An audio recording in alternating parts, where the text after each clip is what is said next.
বন্যা পরিস্থিতির সবশেষ খবর জানতে চাই। চাঁপাইনবাবগঞ্জ থেকে যুক্ত হচ্ছেন আমাদের সহকর্মী একেএস রোকন। রোকন, আমরা প্রতিবেদনে দেখছিলাম মহানন্দা সহ উত্তরাঞ্চলের বেশিরভাগ নদ নদীর পানি বাড়ছে। পদ্মা এবং মহানন্দা এখন কোন পর্যায়ে আছে একটু জানাবেন, এবং জেলার 2 উপজেলায় যে 6 ইউনিয়ন রয়েছে সেই ইউনিয়নগুলোর আসলে কি পরিস্থিতি?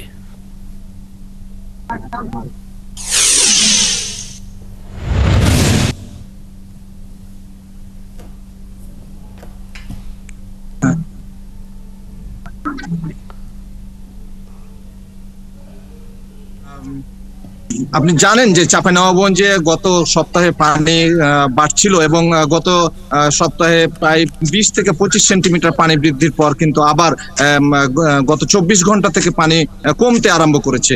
আমরা পানি উন্নয়ন বোর্ড থেকে যতটুকু জানতে পেরেছি যে গত 2 দিন আগে পানি কমেছে 15 সেন্টিমিটার, গতকালকে 10 সেন্টিমিটার এবং আজকে 13 সেন্টিমিটার পদ্মা নদীর পানি কমেছে। পক্ষান্তরে চাঁপাইনবাবগঞ্জের যে মহানন্দা রয়েছে সেখানেও পানি কমতে আরম্ভ 24 ঘন্টায় 7 সেন্টিমিটার পানি কমেছে।